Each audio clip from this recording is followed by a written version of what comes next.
नमस्कार मंडळी, श्री स्वामी समर्थ. आज आपण पाहूया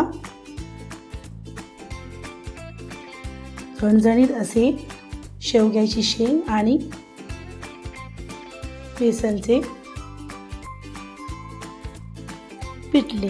हे पहा, 2 शेंगा घेतल्या होत्या शेवग्याच्या, स्वच्छ साफ वगैरे करून छोटे छोटे पीस करून त्याचे शिजून घेतलं आहे. 1 वाटी बेसन, 1 वाटी कांदा, कोथिंबीर छोटी अर्धी वाटी, आलं लसूण मिरचीचं पेस्ट, अर्धा चमचा मोहरी, अर्धा चमचा जिरे, अर्धा चमचा मीठ, अर्धा चमचा हळद, कढीपत्त्याची पानं, 1 चमचा तूप.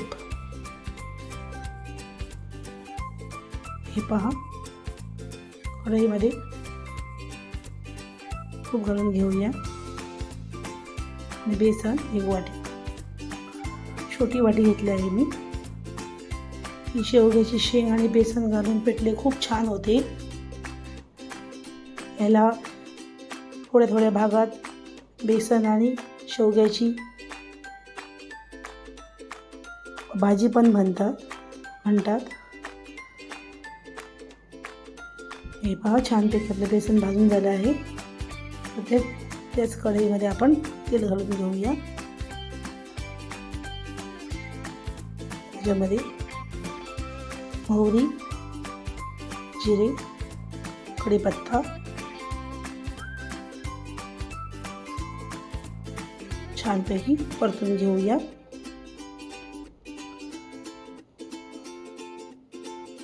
स्लो गॅस करायचा आणि कांदा 1 वाटी घेतला आहे तो छानपैकी परतून घेऊया.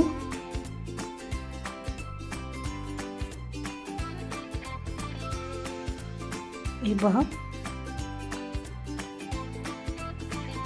छान भाजला आहे कांदा. त्याच्यामध्ये आलं लसूण मिरचीची पेस्ट घालायची, ती पण छान परतून घ्यायची.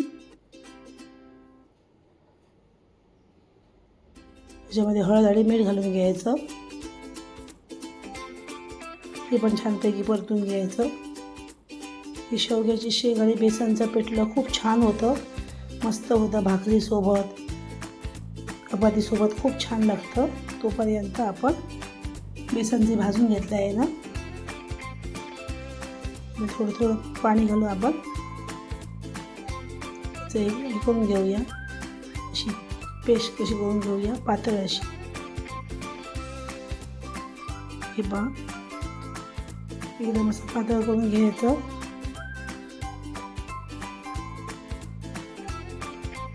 आपला कांदा छानपैकी भाजला आहे.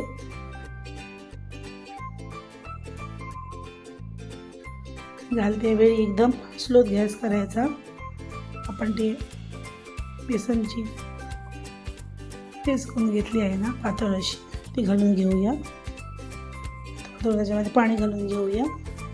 थोडंसं पाणी घालून घ्यायचं आणि बारीक गॅसवरती एकजीव करून घ्यायचं.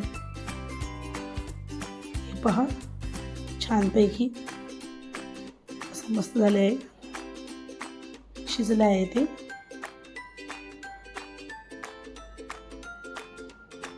आणि शिजवले शेंगा आहेत ना,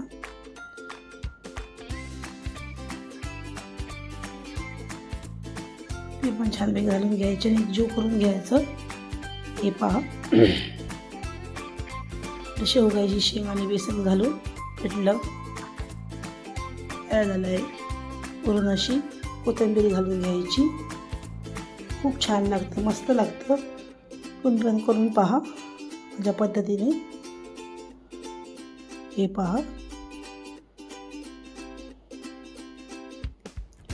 पहा, आपलं शेवग्याचं शेंग आणि बेसन घालून केलेलं पिठलं खूप छान झालं आहे, मस्त आलं आहे. पहा, तुम्ही पण नक्की करून पहा.